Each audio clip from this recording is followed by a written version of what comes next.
Good evening everyone. अब हम लोग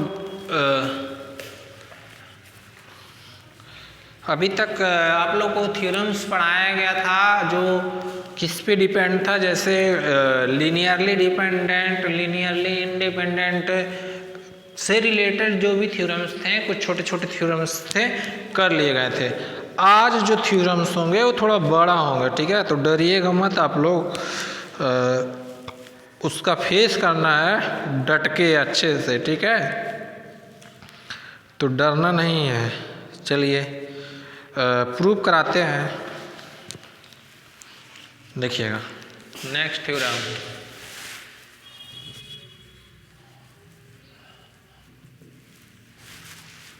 नेक्स्ट थ्योरम।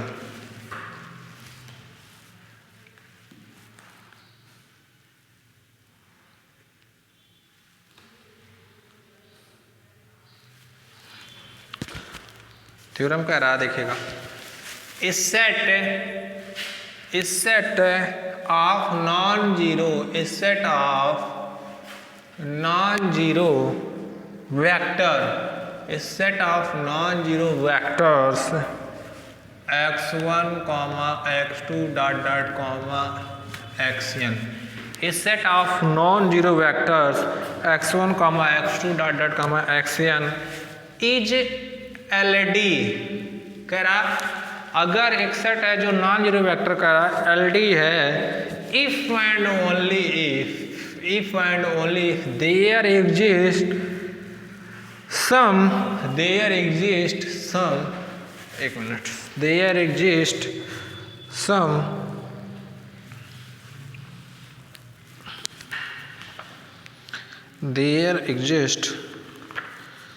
सम थ्योरम कुछ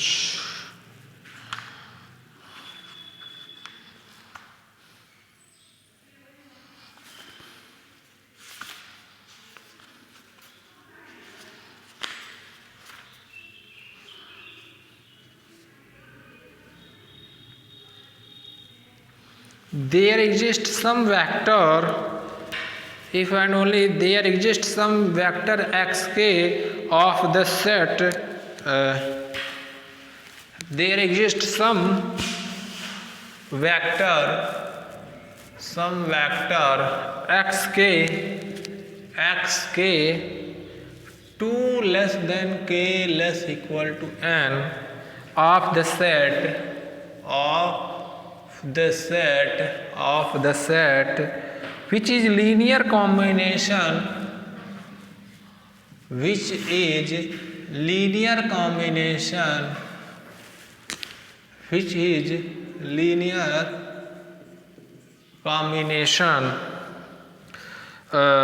of its preceding vector,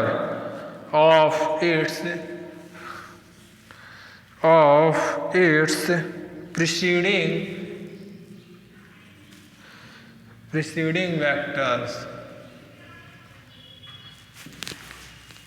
of its preceding vector।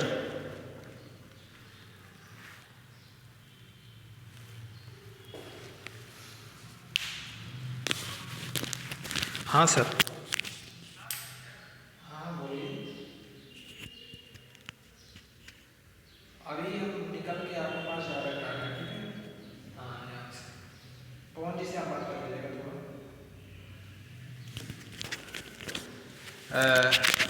of the set which is linear combination of its preceding vector। चलिए prove करते हैं। सबसे पहले कह रहा कि देखो कोई भी सेट है नॉन जीरो वेक्टर्स, एक नॉन जीरो वेक्टर्स का एक सेट लिया गया, वो सेट कब होगा, LD कब होगा, इफ एंड ओनली उसमें में से 2 से n के बीच का कोई एक आपका ऐसा वेक्टर मिले जो अपने प्रीसीडिंग एलिमेंट्स या प्रीसीडिंग वेक्टर का क्या हो, लीनियर कॉम्बिनेशन हो। उस केस में ऐसे वेक्टर्स जो ऐसा सेट होगा वो LD हो जाएगा। तो एक बार उसको LD लेके चलना, और x के कोई, देखो सिंपल सी चीज़ ये है, मान लो ऐसे देखो x1 x2 dot dot xn अब कह रहा है 2 से n के बीच में ही कोई वेक्टर होगा x के कहाँ 2 से n के बीच का कोई एक वेक्टर होगा। अगर मान लो ये x2 ही हो, मान लो x2 वो लीनियर कॉम्बिनेशन में लिखे अपने प्रीवियस वेक्टर के, तो मान लो a ऑफ x1 एक ही वेक्टर है। अब मान लो x3 कहीं 3 के बीच का हो, तो ऐसे हो ax1 प्लस bx2।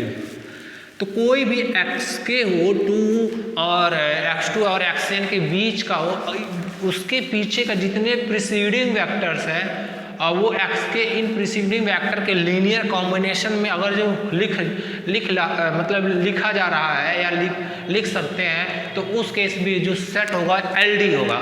अगर LD है तो ऐसा कर सकते हैं और ऐसा लिख सकते हैं तो LD है। ठीक है, चलो इसी को प्रूव करना है, सिंपल सा प्रूफ है, प्रूव करते हैं।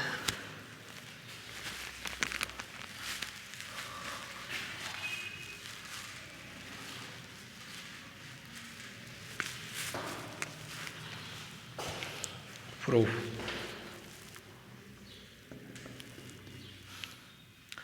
Late x1 x2 xn be linearly dependent BLD set of non-zero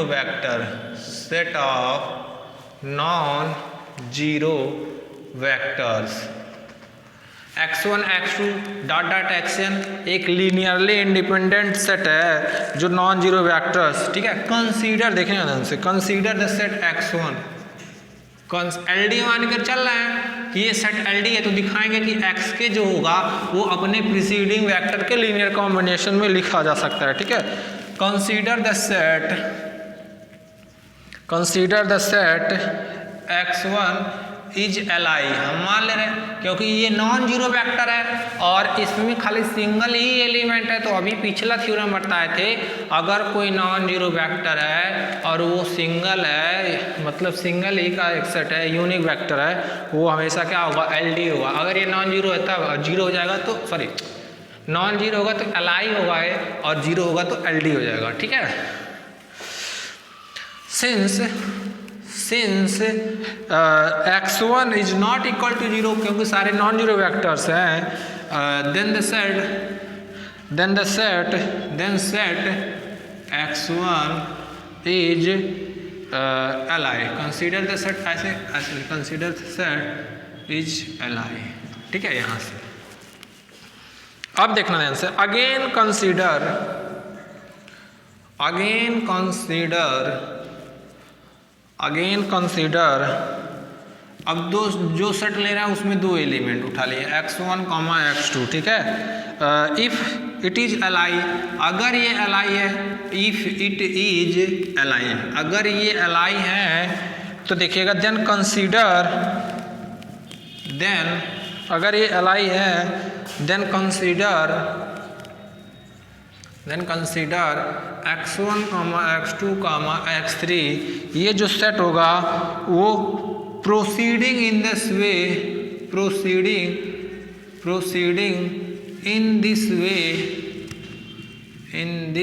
वे। ठीक है, लेट के भी इसी ऐसे बढ़ते चले जाएंगे, तो let k be any positive, let k be the first positive integer, let k be the first positive integer जो k है हमारा, हम मान कर चल रहे हैं कि जो k है वो 2 है। इसका ये k का मतलब k कहाँ से है, 2 से n के बीच में है, तो हम मान ले रहे हैं कि 2 ही है, k 2 है। तो देखिएगा let k be the first positive integer where, जहाँ k है 2 या 2 और n के बीच का है। ठीक है, इक्वल भी हो सकता है उनके, for which the set x1, x2 xk is LD। ठीक है, is LD Hence there exists a scalar, hence there exists scalar,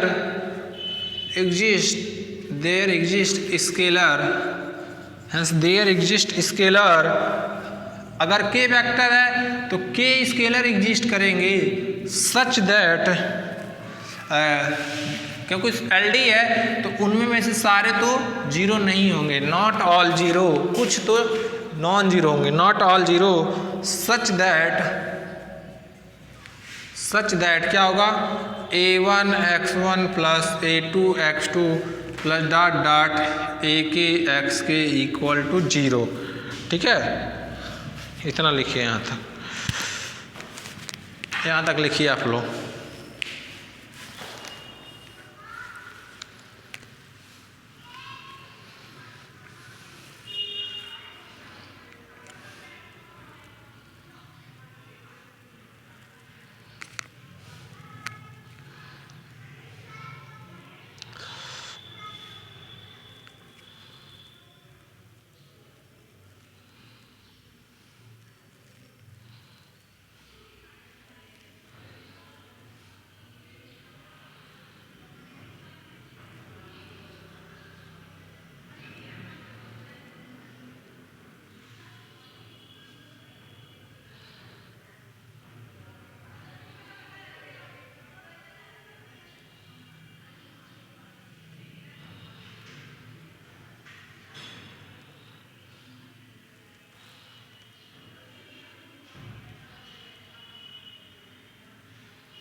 यहाँ तक लिखिए, उसके बाद में थोड़ा सा लेंदी है, समझा देते हैं।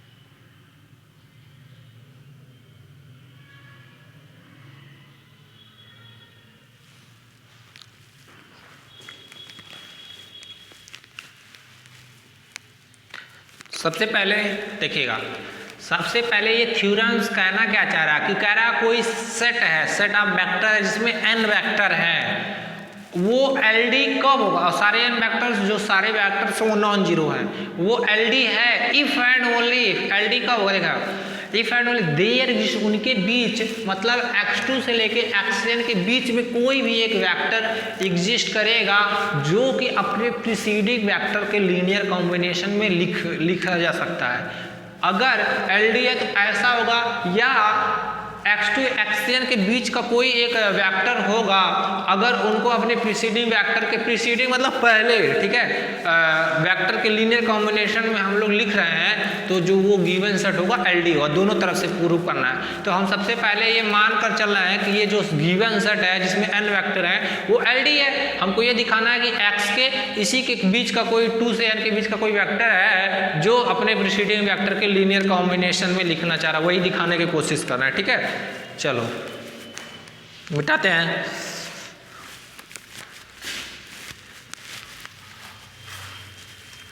जो नहीं लिखा होगा वीडियो पॉज करके लिख लीजिएगा, ठीक है, ओके।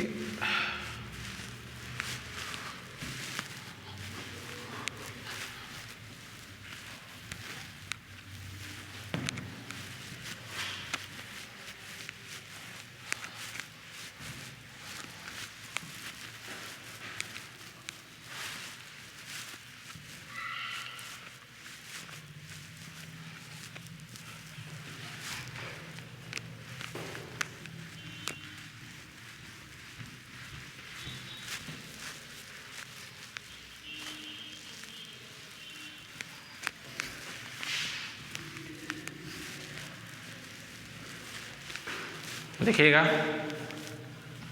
एक सेकंड, थोड़ा इंक डाल रहे हैं इसमें।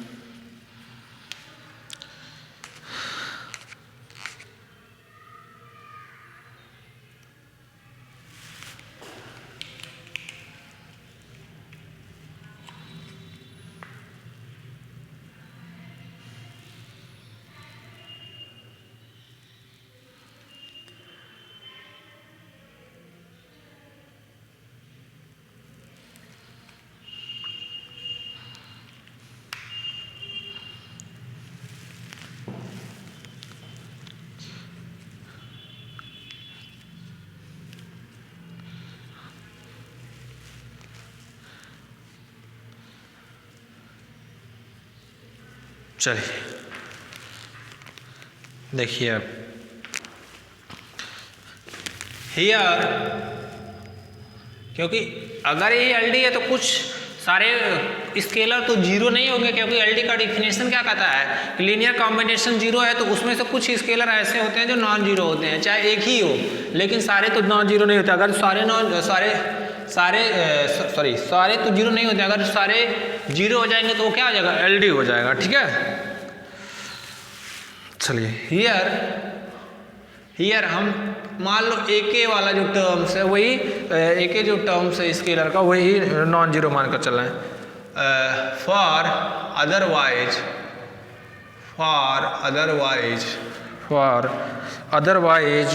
इफ ए के जीरो, अगर ए के जीरो हो जाता है तो for otherwise if a k zero then the set will be L D contradict by the definition of k. एक सेकंड,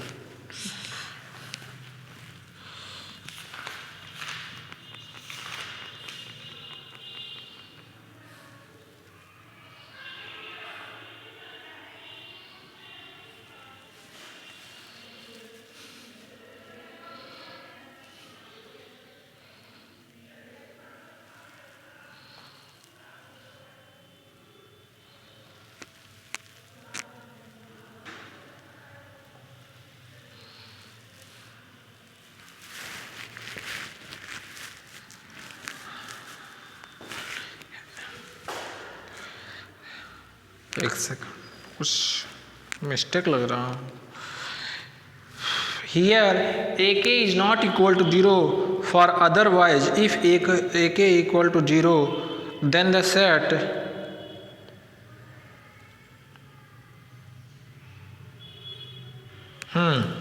अगर देखो अगर ए के जीरो हो जाता है then the set x1, x2, xk minus 1 ये क्या आ जाएगा, will be L D and contradict the definition of k, will be L D and contradict the definition of के,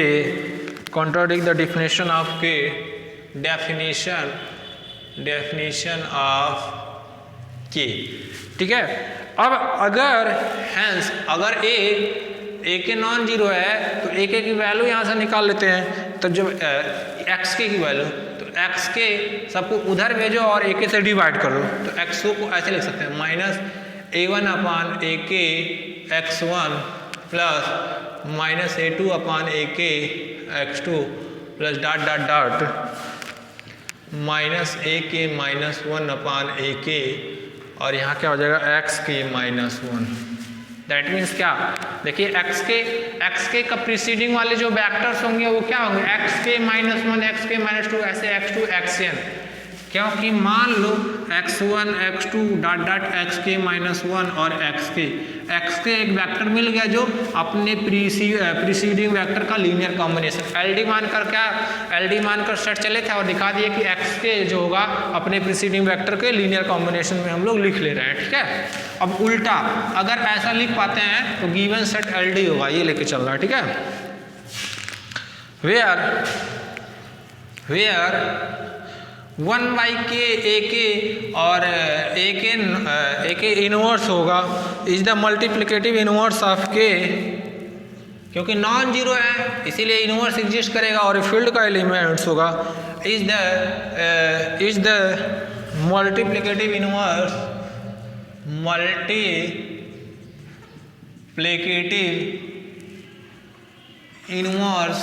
of AK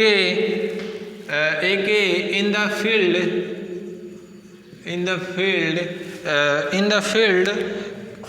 and A1 upon AK को लिख सकते हैं A1 into AK का इनवर्स एक्सेट्रा, ठीक है। ऐसे A2 अपन AK को क्या लिख सकते हैं, A2 अपन AK के इनवर्स को डिफाइंड किया गया है कि सारे वेल डिफाइंड है, क्योंकि AK नॉन जीरो है तो उसका इनवर्स मिलेगा A1 फील्ड का एलिमेंट, AK इनवर्स भी फील्ड का एलिमेंट, तो दोनों का प्रोडक्ट फील्ड का एलिमेंट्स होगा, ठीक है। This shows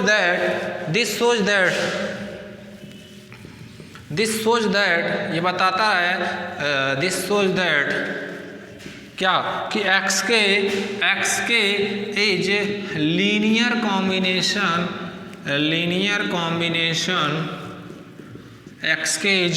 combination of its preceding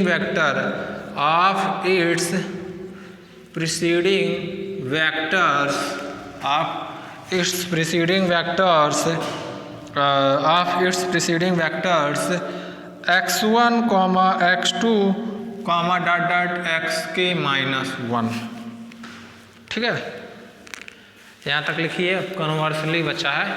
अब इसका कन्वर्स एक पार्ट तो हम दिखा दिए, LD मानकर चले थे और दिखा दिए क्या कि जो xk होगा वो अपने प्रीसीडिंग वेक्टर के लीनियर कॉम्बिनेशन में हम लोग लिख ले रहे हैं, ठीक है। अब इसका कन्वर्स पार्ट तो लिखिए, इसका कन्वर्स रह गया है, इसका कन्वर्स पार्ट कर दे।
इसका कन्वर्स बचा है, उसके बाद में नेक्स्ट थ्योरम कराते हैं।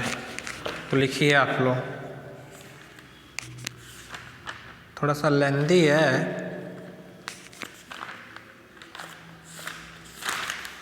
उसके बाद में हम लोग बेसिस पढ़ेंगे। बेसिस क्या होता है, डायमेंशन क्या होता है, बेसिस कैसे निकालते हैं, डायमेंशन कैसे निकालते हैं, ये सब पढ़ेंगे, ठीक है। चलिए लिख लीजिए, अब इसका कन्वर्स बता देते हैं हम, फिर बेसिस डायमेंशन चालू करते हैं।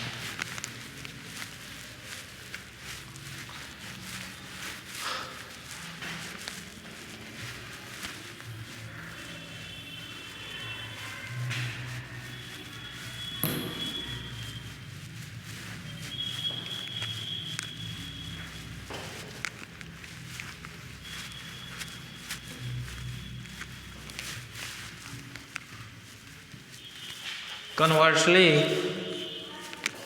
अब मानकर चलेंगे कि x के एक वेक्टर है, नॉन जीरो वेक्टर है, जो x के x2 और xn के बीच का कोई एक वेक्टर है। अगर ये अपने प्रीसीडिंग वेक्टर के लीनियर कॉम्बिनेशन में लिख जा रहा है, मतलब लिखा जा रहा है, तो जो गिवन सेट होगा x1, x2 dot dot xn वो क्या हो जाएगा, LD। ठीक है। Conversely, suppose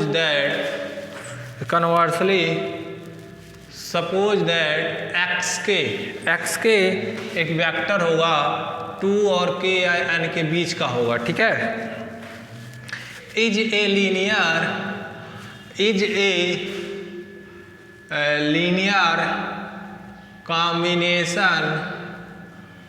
linear combination of its preceding vectors। x के हमारा कोई एक वेक्टर है जो x2 xn के बीच का होगा। अगर ये अपने प्रीसीडिंग वेक्टर के लीनियर कॉम्बिनेशन में लिखा जा रहा है vector, preceding vector x1, x2 dot dot xk -1, so that जो xk इक्वल टू क्या होगा, a1 x1 plus a2 x2 plus dot dot ak -1 xk। ठीक है। और इसी को ऐसे लिख सकते हैं, और a1 x1 plus a2 x2 plus a3 x3 plus dot dot ak -1 xk। और फिर इसको इधर शिफ्ट करना है, एक नया कांस्टेंट मान ले रहे हैं ak x के इक्वल टू 0 और ak को -1 लिख दे रहा है। वेयर, जहाँ देखो इसको उधर ले जाएंगे -1 में जाएगा तो वही ak को मान लिया -1। Where ak is equal to -1 जो कि नॉन जीरो है। ठीक है, नॉन जीरो है। तो दैट मीन्स अगर ये सारे जीरो होते तो कोई फर्क नहीं, एक ऐसा वेक्टर मिल गया ak नॉन जीरो, वो क्या बताएगा, दिस सोच दैट एक ऐसा नॉन जीरो वेक्टर मिल गया तो LD बताएगा ना, LD का डिफिनेशन। दिस सोच that x1 x2 dot dot xn is LD। ये क्या होगा, लीनियरली डिपेंडेंट होगा। ठीक है, इज LD होगा। अब अगर ये LD है, since every superset of LD it follow that, sorry xk, ये xk होगा, xk is LD since every superset of LD set is LD। हम जानते हैं अगर कोई सुपर सेट है किसी सेट का वो LD होता है। आप इस set LD set is LD, it follow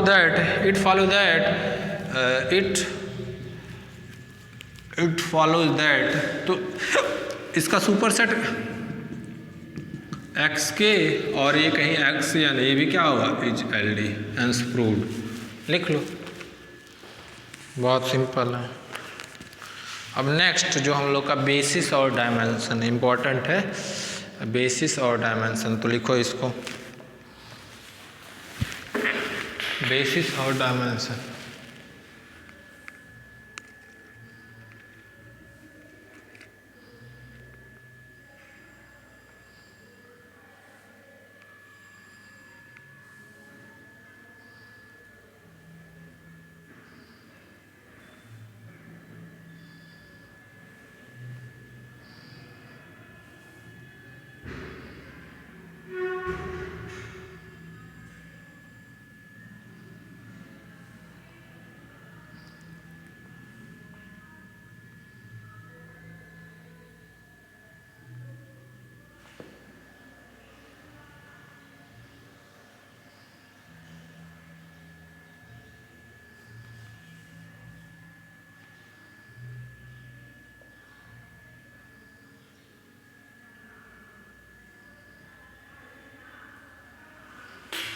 basis और डायमेंशन नेक्स्ट लिखिए इसको।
चलिए लिखते हैं नेक्स्ट बेसिस एंड डायमेंशन।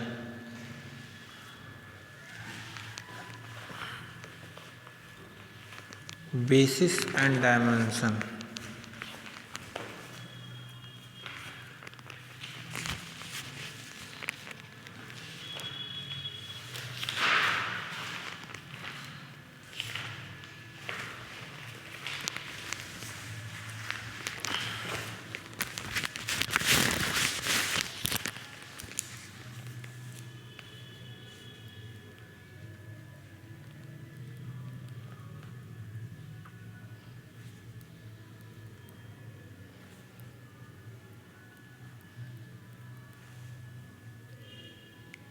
लिखिए आप लोग, फिर बेसिस एंड डायमेंशन बताते हैं।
बेसिस एंड डायमेंशन, थोड़ा सा आप लोग बेसिस का जो यूज होगा, जब बेसिस का देखिए पहले अगर आप लोग को LD LI चेक करने आता है तभी आप लोग बेसिस बता पाएंगे। तो LD LI में ज़्यादा पकड़ होना चाहिए, ठीक है, तभी आप लोग बेसिस को बता सकते हैं कि वो बेसिस होगा।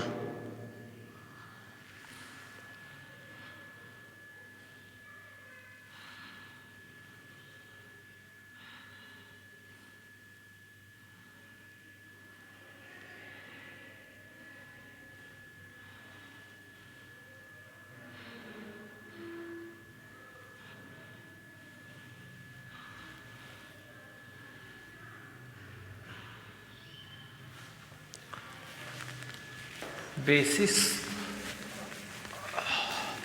और डायमेंशन।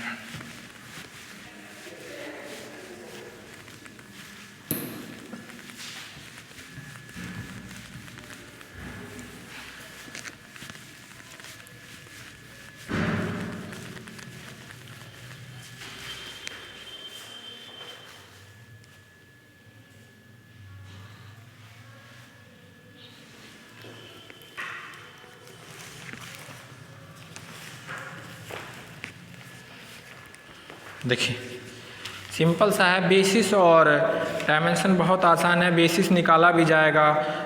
कोई डायमेंशन वेक्टर स्पेस का डायमेंशन कैसे निकाला जाएगा सब बताया जाएगा, ठीक है, आसान है, कुछ डिफ़िकल्ट नहीं है। देखिए ध्यान से, सबसे पहले बेसिस, मान लो एक सेट है, सबसे पहले देखिएगा ध्यान से, ऐसे समझा दे रहे हैं, एक सेट है ऐसे, मान लो इसमें x1 x2 x3 वेक्टर दिए हैं, ठीक है, तो ये बेसिस कब कहलाएगा, एस बेसिस कब कहलाएगा, बेसिस कब कहलाएगा, सबसे पहले किसका बेसिस होगा, मान लो कोई वेक्टर स्पेस का एक सबसेट है, तो एस बेसिस कहलाएगा वी का कब, पहला नंबर जो एस है, एस इज लीनियरली इंडिपेंडेंट, पहला जो कंडीशन है एस क्या होना चाहिए, लीनियरली इंडिपेंडेंट होना चाहिए। और दूसरा, जब इस सेट का स्पैन करे, LAS मतलब इस सेट का स्पैन करे तो वो पूरा वेक्टर स्पेस को कवर करे, मतलब LAS क्या हो, V के इक्वल हो, तो इस सेट को हम लोग बेसिस कहेंगे। तो सबसे पहले S को LI होना पड़ेगा, और दूसरी बात वो पूरा वेक्टर उसका लीनियर स्पैन करेंगे तो पूरा वेक्टर स्पेस के इक्वल होना चाहिए, ठीक है। चलो डिफिनेशन लिखते हैं, यहाँ से क्लियर हो गया होगा।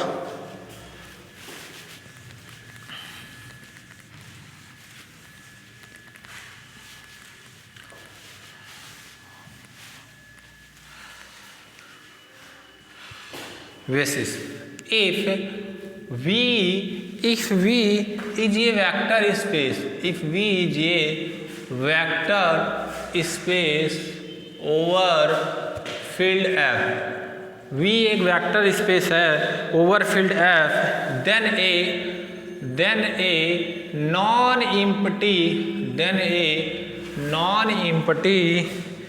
subset, then a non-empty subset S of V, then a non-empty subset S of V is called basis,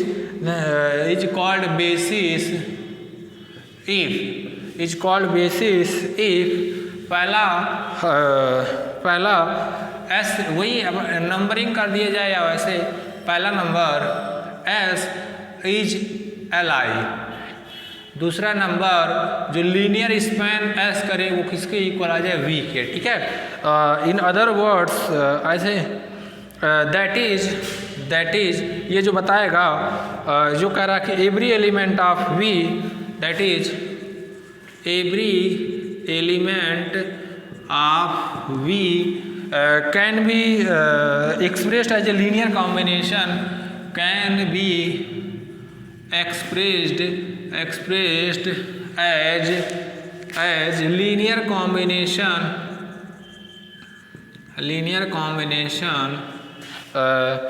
combination of S। अब डायमेंशन क्या होता है, डायमेंशन क्या होता है वो भी आसान है। जो नेक्स्ट है डायमेंशन,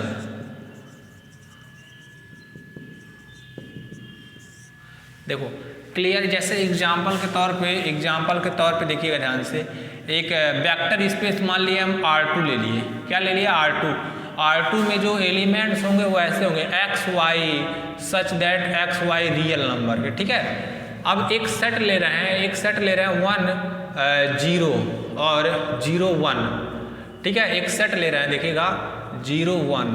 अब इस सेट को चेक करना, तो सबसे पहली बात SLI है, चेक कर लीजिएगा आप लोग, SLI है, लीनियरली इंडिपेंडेंट। और दूसरा जब LS लिखेंगे, लीनियर स्पैन ऑफ S लिखेंगे, देखिएगा तो एक एलिमेंट x एक रियल नंबर होगा, 1 × 0 प्लस y 0 × 1, और ये क्या हो जाएगा x y, ये पूरा क्या होगा R2 दे रहा है, पूरा R2 दे रहा, तो ये लीनियर स्पैन R2 हो जाएगा। एग्जाम्पल बताएंगे, यहाँ से क्लियर हो जाएगा। तो उस केस में S क्या हो जाएगा, बेसिस हो जाएगा R2 का। और अगर कोई सेट किसी वेक्टर स्पेस का बेसिस बनता है और बेसिस में जितने एलिमेंट्स होते हैं, मतलब वो वेक्टर स्पेस कितने एलिमेंट्स जनरेट हो रहा है वही उसका डायमेंशन हो जाता है। इस बेसिस में कितने एलिमेंट है, 2, तो इस वेक्टर स्पेस का डायमेंशन क्या हो जाएगा, 2 हो जाएगा। तो एग्जाम्पल कराएंगे, परेशान ना होइए, पहले डेफिनेशन लिख लेते हैं, फिर एग्जाम्पल करा के क्वेश्चन दिखा देते हैं, ठीक है। चलिए, डायमेंशन क्या होता है, डायमेंशन क्या कि अगर कोई सेट बेसिस है, बेसिस में जितने एलिमेंट्स होंगे वही उसका डायमेंशन हो जाएगा, ठीक है। तो if V is a vector space, V is a vector space overfilled F, अगर V एक वेक्टर स्पेस है overfilled F, and S is a basis, and S is a basis, S क्या है, बेसिस है, S basis set of V, then the number of element in S, then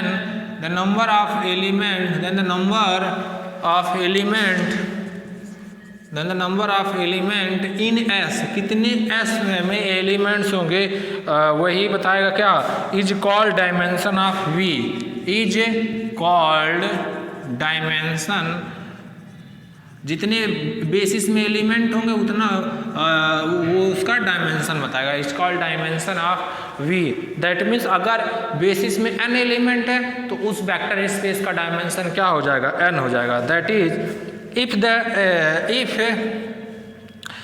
n number of element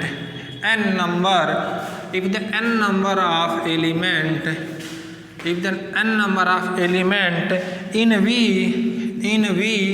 then अगर n number of element in V में है, then V is called n dimensional vector space, then V is called n dimensional vector space, also finite dimensional vector space, also अगर dimension n है या कोई finite number है, also finite dimensional vector space, finite dimensional vector space. अगर basis में finite element नहीं रहे, मान लो n इनफाइनाइट रहे, तो उस केस में इनफाइनाइट डायमेंशनल वेक्टर स्पेस बोलते हैं। Otherwise V is called infinite dimensional vector space, otherwise V is called infinite dimensional vector space, ठीक है। एंड देखिएगा, if V is n dimensional, ऐसे if V is n dimensional vector space, मान लो V का dimension n है, n dimensional vector space है, n dimensional vector space denoted by, denoted कैसे इसको डिनोट करेंगे, denoted by dimension of V equal to n। इसको कैसे डिनोट करेंगे कि dimension of V is equal to n, लिख लो। यहाँ तक क्लियर हो जाएगा आप लोग का, कोई दिक्कत नहीं, लिखो। अब एक दो क्वेश्चन करा देते हैं, क्लियर हो जाएगा, ठीक है।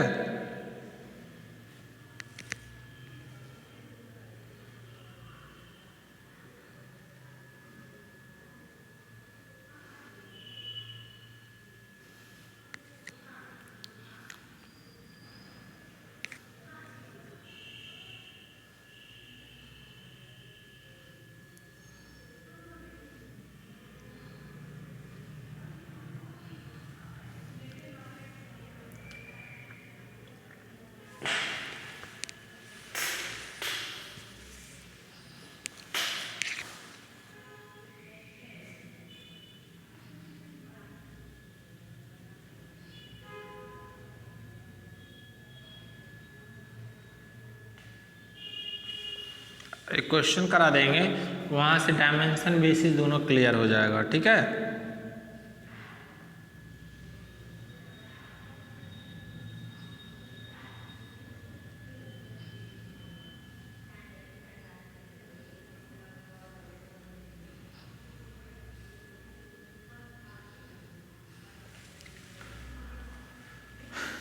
अगर V के डायमेंशन में n एलिमेंट हैं तो उस केस में V का डायमेंशन उसे बोलेंगे फाइनाइट डायमेंशनल वेक्टर स्पेस, और V के डायमेंशन मान लो इनफाइनाइट है, उसके बेसिस में इनफाइनाइट एलिमेंट है तो उसे इनफाइनाइट डायमेंशनल वेक्टर स्पेस, ठीक है। सिंपल सा है, फाइनाइट एलिमेंट रहेंगे बेसिस में तो फाइनाइट डायमेंशनल वेक्टर स्पेस, अब बेसिस में इनफाइनाइट एलिमेंट्स रहेंगे तो इनफाइनाइट डायमेंशनल वेक्टर स्पेस।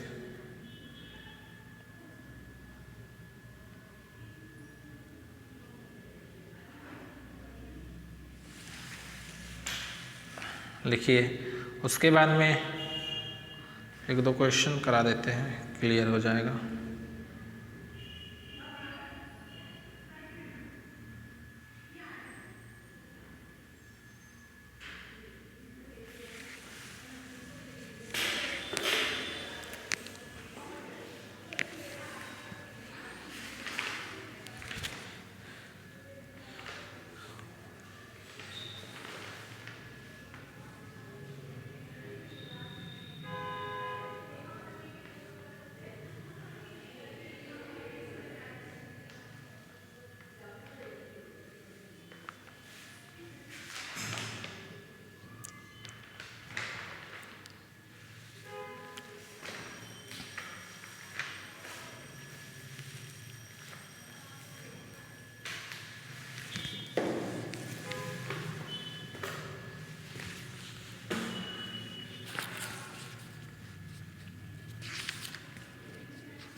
चलो मिटाते हैं।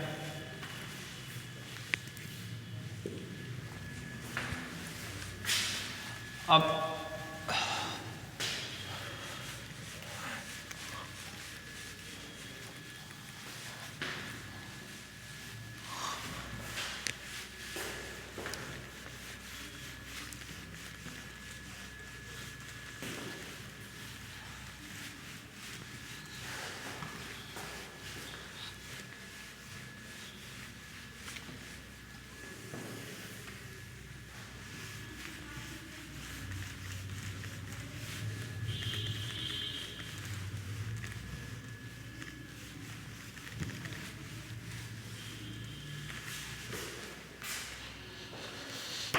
नेक्स्ट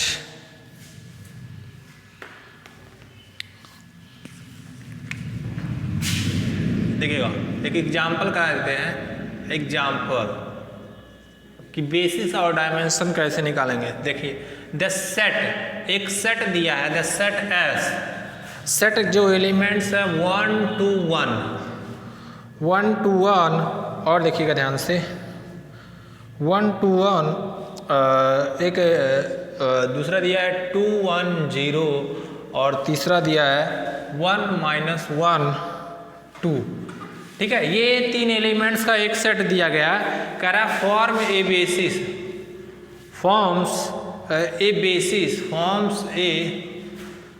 बेसिस ऑफ R3/R, ये बेसिस फॉर्म करेगा R3/R पे, ठीक है। सॉल्यूशन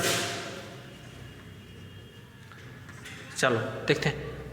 फॉर Li, पहला हम लोग को दिखाना है कि जो सेट Li हो, पहला दिखाना है फॉर Li लेट, तीन वेक्टर है तो तीन स्केलर लेंगे, A1 A2 A3 belongs to real number, क्योंकि फील्ड क्या है, रियल नंबर है, इसीलिए तीन वेक्टर हम लोग तीन वेक्टर लेंगे रियल नंबर से। देन तब इनका लीनियर कॉम्बिनेशन लिखेंगे A1 1 2 1 प्लस A2 2 1 0 और प्लस A3 1 माइनस 1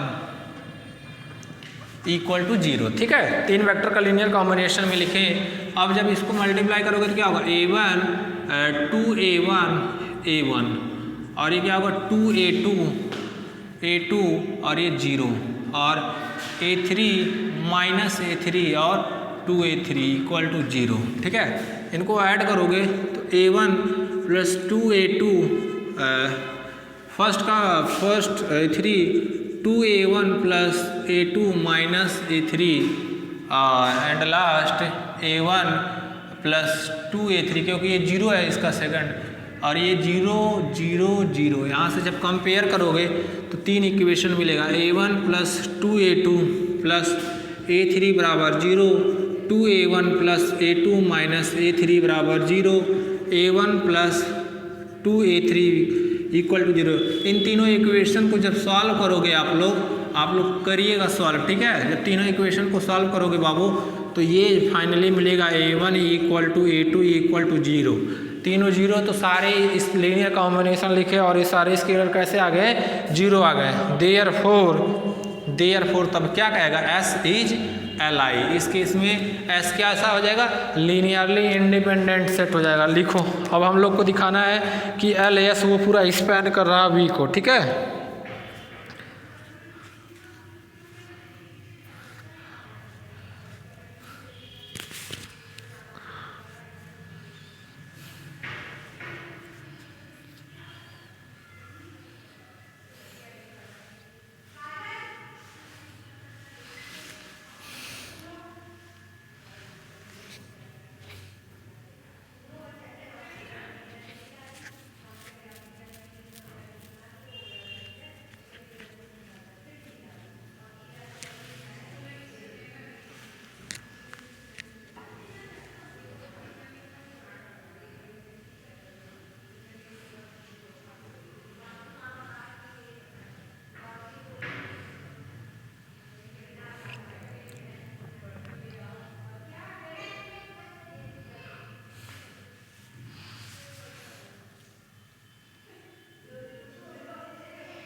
चलो मिटाते हैं। यहाँ से Li हम दिखा दिए। अब हम दूसरा दिखा देंगे कि ये पूरा R3 को जनरेट करेगा, पूरा R3 को जनरेट कर देगा। ठीक है, कैसे, चलो देखते हैं। दैट मीन्स R3 को पूरा जनरेट करेगा। That means x y z R3 के एलिमेंट्स होंगे तो एक्स वाई जेड ये पूरा कोई भी वेक्टर हो, दैट मीन्स कोई भी वेक्टर हो R3 का, वो इन तीनों के वेक्टर के लीनियर कॉम्बिनेशन में हम लोग लिख पाएंगे। हमको ये दिखाना है। तो फॉर एनी वेक्टर, उसी में फॉर एनी वेक्टर, एक वेक्टर ले रहे हैं, देखिएगा एक वेक्टर ले रहे हैं, देखिए एक वेक्टर ले रहे हैं A1 A2 A3, एक कोई आर्बिट्रेरी वेक्टर ले लिए, एक आर्बिट्रेरी वेक्टर ले लिया R3 ओवर R। तो इसको हम लोग कैसे लिख सकते हैं, A1 A2 A3 को ऐसे लिख सकते हैं A1 1 0 0 plus A2 0 1 0 plus A3 0 0 1। ठीक है, लिख सकते हैं। अब देखो वेयर 1 को हम लोग को देखना है, 1 ये 1 0 0 क्या इनके लीनियर कॉम्बिनेशन में है। 1 0 0 को हम लोग लीनियर कॉम्बिनेशन में लिख रहे हैं इन तीनों वेक्टर का x 1 2 1 plus y 2 1 0 plus z 1 minus 1 2। ठीक है, यहाँ से 3 इक्वेशन मिलेगा। पहला x plus 2y plus z, दूसरा 2x plus y 2x plus y minus z, और तीसरा मिलेगा x प्लस 2z। क्या मिलेगा तीसरा, x प्लस 2z। ठीक है, अब इन तीनों को कंपेयर करेंगे, that is x plus 2y plus z equal to 1, 2x plus y minus z equal to 0 और x plus 2z equal to 0। इन तीनों को सॉल्व करोगे बाबू, solving these we get, solving इन तीनों को सॉल्व करिएगा आप लोग, सॉल्विंग वी गेट, तो x की वैल्यू जो आएगी वो ऐसे आएगी -2/9, y की वैल्यू आएगी 5/9, z की वैल्यू आएगी। सॉल्व करोगे, 3 इक्वेशन है, 3 वेरिएबल सॉल्व कर सकते हैं बिल्कुल। तो अब हम लोग देखेगा देयरफॉर 1 0 को कैसे लिख सकते हैं, 1 0 0 को x की वैल्यू रख दो -2/9, यहाँ 1 2 1 और इसको 5/9 और ये क्या होगा 2 1 0 और ये क्या होगा 1/9 और ये होगा 1 - 1 2। ठीक है, सिमिलरली ऐसे सिमिलरली और जो वेक्टर हैं 0 1 0 को कैसे लिख सकते हैं, सिमिलरली ऐसे 4/9 1 2 1, ये 2 है, ठीक है, 1 2 1 और -1/9 और लिख सकते हैं 2 1 0 और -2/9 1 - 1 2 और 0 1 0 0 1, इसको 0 0 1 को लिख सकते हैं 1/3 1 2 1 -1/3 2 1 0 और प्लस 1/3 1 - 1 2। ठीक है, अब using these unit vector in first, इसको इक्वेशन नंबर फर्स्ट, इन तीनों वेक्टर को यहाँ रखोगे तो हम ये कह सकते हैं कि a1 a2 a3 can be express as a linear combination of element of S। Using these vector in equation first, using these vector in equation first, we get the vector, ये जो वेक्टर है a1, a2, a3 can be expressed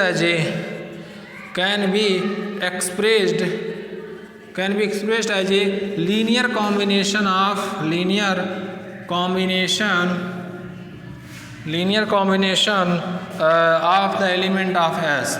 the element of S, ठीक है। तो linear combination में हर vector के linear combination में लिख ले रहे हैं और आप x plus 2x plus y minus Z x plus 2z, ठीक है, और 0 लिख लीजिए। तो इसको हर वेक्टर के लीनियर कॉम्बिनेशन, एक सेकंड,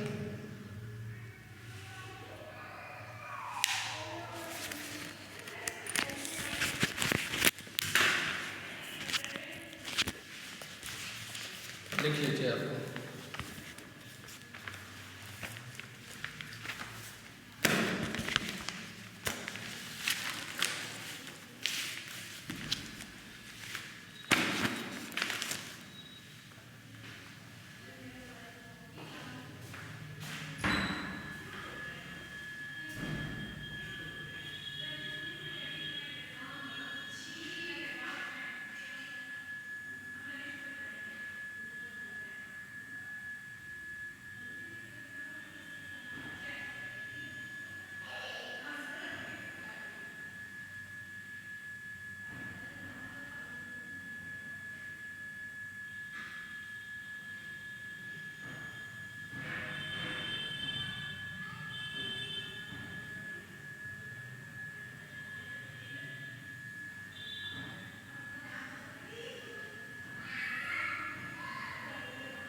देखिए सबसे पहले इस गिवन सेट को हम लोग को बेसिस प्रूव करना है R3 ओवर R।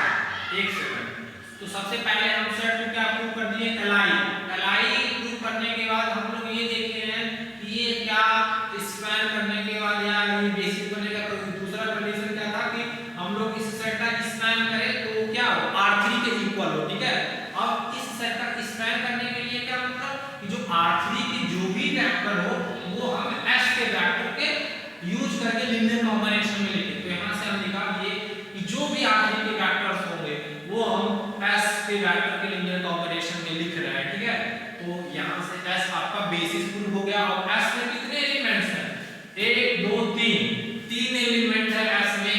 तो इसलिए इस वेक्टर स्पेस का डायमेंशन क्या होगा, 3 होगा। क्यों बताए थे, अगर कोई वेक्टर स्पेस के बेसिस में जितने एलिमेंट्स होते हैं उतना ही उसका क्या होता है, डायमेंशन। यहाँ S क्या है, इसका बेसिस है और S में कितने एलिमेंट्स हैं, 3 एलिमेंट्स हैं, इसीलिए इसका क्या बन जाएगा, बेसिस बन जाएगा। ठीक है, चलिए, थैंक यू।